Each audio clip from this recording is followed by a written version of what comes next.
Hey YouTube, Peterbilt Knife Guy, and today we'll be taking a look at the CIVIVI Cloud Peak. Yeah, that's a little more than you would want to do with this knife, to be honest with you. This is the all-new CIVIVI Cloud Peak, and I'm gonna have to it's not very often that I'm impressed with a knife, and I'm actually thoroughly impressed with this knife. As you can see, it was new out of the box, you know, just a few days ago, actually, probably about a week ago. I've had it for a little while now, and I've been using it, and I can just honestly say, I can't find anything wrong with this knife. I really can't. I have thoroughly enjoyed using it, to be honest with you. It's slicey, it's sharp, it's comfortable, and honestly, I think it looks good, especially with the green G10. Some can take or leave the green G10. I've done a couple shorts on it so far, and the only real thing that anybody's ever had to say about it is they didn't like the green handles, and that's another thing. These knives come in 3 different flavors. They come in a wood, they come in black G10, and they come in green G10. Now, I didn't get the choice in picking this. I did specifically not say the wood because I'm not a huge fan of wood handles.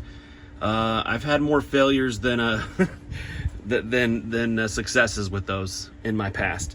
So anyways, CIVIVI Cloud Peak, there's your number right there. Yes, it is made in China. But you know what? I mean, God, if everything coming out of China was this good, nobody be saying that crap. You know, these terrible Chinese companies are just out to make a quick buck and not a good product. I've kind of ruined it for the companies like CIVIVI that are actually pumping out fantastic you know, knives and stuff like that. So anyways, in the box you get your stickers, and I don't know what this is. I don't think it's a sticker. You do get a CIVIVI sticker, you get a nice microfiber cloth, and my favorite other microfiber cloth is actually a CIVIVI, so now I got a new one. YouTube, you wipe off a lot of lenses. Well, some people do. Some people should. What else we got here? I don't know what that is. And here is brochure. Is the Cloud Peak in there? No, it's not. Anyways, there's that. Standard box. You know, I don't really care about boxes too much. I could take them or leave them. Honestly, I'd prefer to have a crappier box and a better product. So what we have here, with some specs, let's get those out of the way, is we are looking at from the tip of the blade to the guard, just a hair over 4.5 inches. From the guard to the back of the handle, we're looking at just a hair below, well, it's about 4 and 7/8, but just below 5 inches. Your inner grip, you get about 4 inches. The height of the blade, because that's another thing I like about this knife, is about 1 3/8 inches, just shy of 1.5 inches. And cutting edge, we're looking at about 4 1/4. This thing is a Nitro V, and actually, here's a cool thing that CIVIVI did that nobody's ever done for me, and I think they really should. They gave me a cheat sheet. That's freaking awesome. I mean, come on, seriously, do it. Anybody who sends a knife to somebody, give them a cheat sheet. That way I don't get it wrong. So yeah, here's your black G10, here's your green G10, there's your wood handles. They all do come with a fantastic leather sheath, which we're gonna get into in just a second here. They're all in Nitro V, and the HRC is 59 to 61. It's a satin finish, drop point, blah, blah, blah. Here you can pause this and read the specs if you want. US says about $119. That's what they're going for on Amazon when I checked. The wood one is just a little bit more expensive. I don't know why. I think that would be my least favorite one, but whatever. Yeah, thank you CIVIVI for this. Come with these little, I don't know what they call these, just a little lanyard thing. I'm take it or leave it. Honestly, I might just take it off after the review, because it hasn't bothered me too much, but I don't like it flopping around. But nice lanyard hole, beautiful G10 little divots in here for your hand. I watched a couple reviews on it where they said the blade was kind of tall like this. I find it to be extremely comfortable. So some of these knives with these smooth polished handles like this, they can be a little slick, or on the slick side, especially with G10 instead of micarta. I could see it wanting to twist in the hand, but since this is roughly, relatively thin this way and a little bit taller in that way, this knife indexes really well. Like, it just indexes well, which is nice. What I say, nickel silver bolsters. How these are, I spent a lot of time checking this out, but there's a pin. You can kind of see it right there. There is a pin. So what these are, they're slid over and pinned in. So this guard's not going anywhere because, as you can tell, the back of the blade and the knife tang, I guarantee there's just a little notch dug out in there. It sets in it, so it's sitting in a in like a little slot, and then it's pinned in. So I am very, very happy with that construction, because sometimes you don't know. You can go on buy yourself one of those Winchester crappy knives or something like that, and it'll look like a full tang, and what they'll do is they'll put a piece of real steel in the middle and then wrap it around, and it's just some crappy whatever steel on the outside with the knife steel on the inside, and they tend to fail a lot. But yeah, I'm extremely happy with the construction on this. I'm extremely happy with the fit and finish on this. I cannot find a single gap, nick. The grind lines are good. Came extremely sharp out of the box. I've already batoned this and done a couple shorts, like I said, but this is a used edge, and it's still just very, very, very slicey. Speaking of the edge, full flat ground, like I said, Nitro V, but it comes to a very, very, very thin behind that edge, and I was actually kind of worried about that, if it could handle some light batoning and stuff like that. And I cross batoned this through a piece of cedar, no problem, no warps, no wobbles, no nicks, no chips, no nothing. Fantastic. Couldn't be more happy with it. Now to the sheath. The sheath was one thing that, in pictures, the way this plastic, it looks plasticky, right? I was actually extremely impressed to actually have a real thick, good smelling, oh, it smells so good, it still smells like leather, a leather sheath with a freaking fantastic welt. There is no drain hole, but I mean, it's leather. The moisture is going to absorb into your leather before it's going to drain out a hole. Nice little belt loop. The only thing I would have changed on this, if this was me designing this knife, or at least this sheath, is they got this flap up here, which I understand, because it's going to protect your knife from rubbing on anything, or you. But I would have just taken this and moved it up, have this belt loop up here. But then again, you don't get the strength of it being around here. It would be wanting to pull on this, and so I don't know.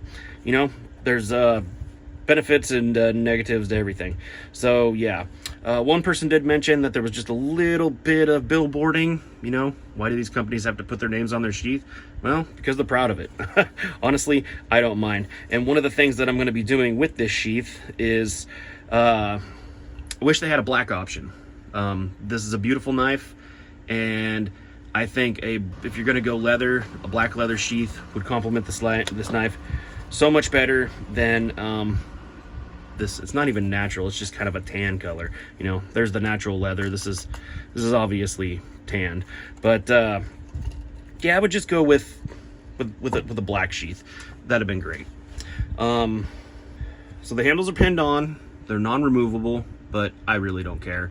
I don't really, not one of those people that takes apart my knives too much. And honestly, this thing has epoxy on the inside. It was epoxied, obviously, because it's pinned in epoxy. No moisture is going to get up in here. And then also Nitro V is pretty stainless, not super stainless, but it is stainless steel. It's just like Nitro V is right on the bottom end of being stainless. Like one more this and it wouldn't be stainless. It's like D2's almost stainless. Nitro V is like the next step up, because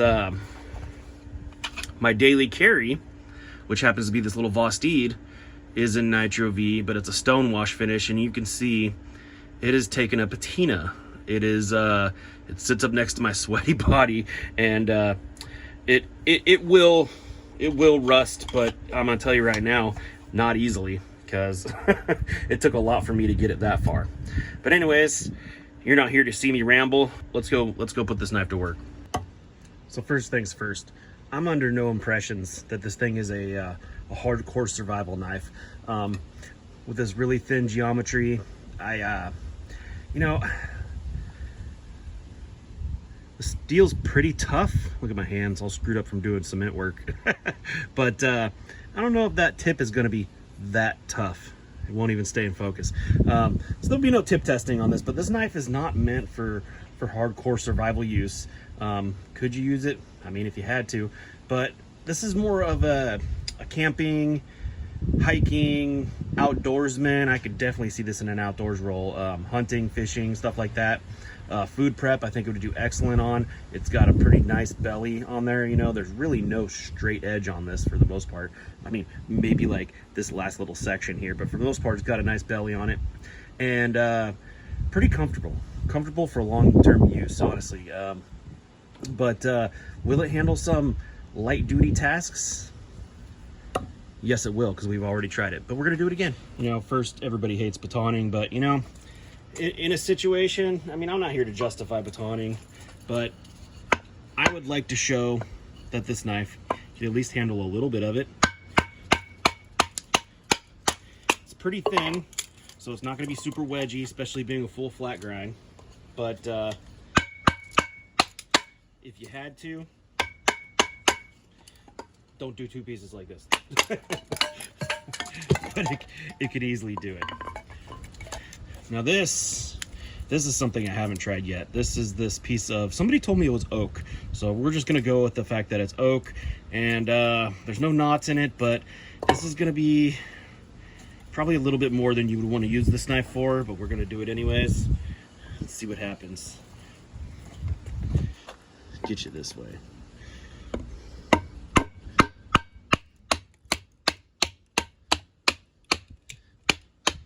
Yeah, that's a little more than you would want to do with this knife, to be honest with you. But it did it. Would I want to do a bunch of it? No, but it did it. You know, that's not what this knife's designed for. This kind of reminds me of the Buck. I'll put it in here. I don't know what it is. Another thing I was impressed with and actually worried about was this real thin geometry. You know, this behind the edge thickness, I don't know what it is, but it is really thin. And, you know, it's great for slicing, not good for doing cross batoning. So I was wondering, you know, with this Nitro V, will it hold up? I've already done it once. Let's do it again. Not everybody watches my shorts. Yep. This will chip out a blade that is not heat treated right, and it will put a warp in that blade too, and this is both perfect. And another thing I was impressed with this knife, I suck at making feather sticks. But with this knife I was actually able to do nice little curls.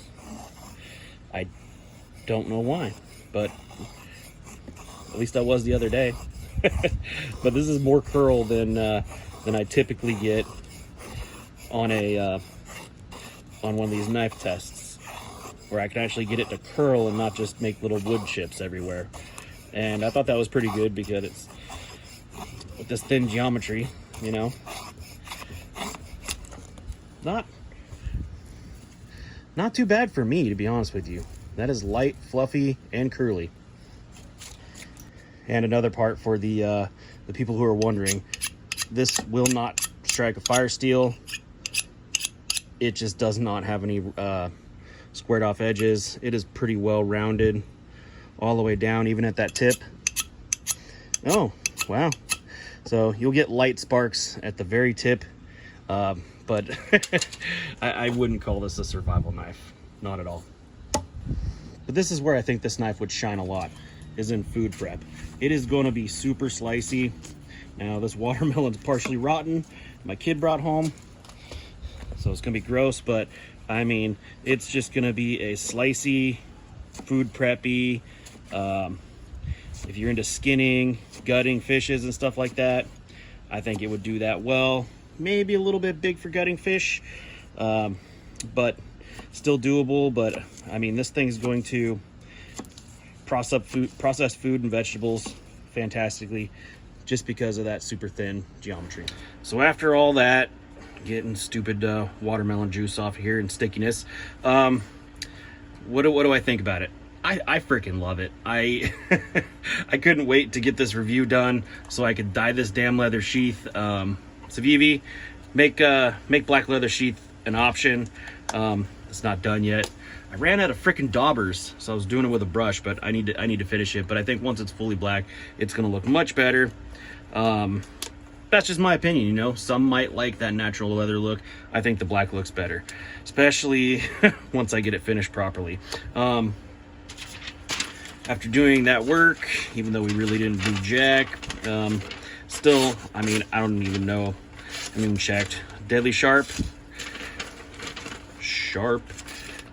That's just me. Funk on there. Yeah. Still sharp. Just got funk on it. Yeah. But the CIVIVI Cloud Peak. Buy one. That's all I gotta say. It's not very often that I run into knives that I truly do enjoy. I'm the #1 critic. If I can complain about something, I would.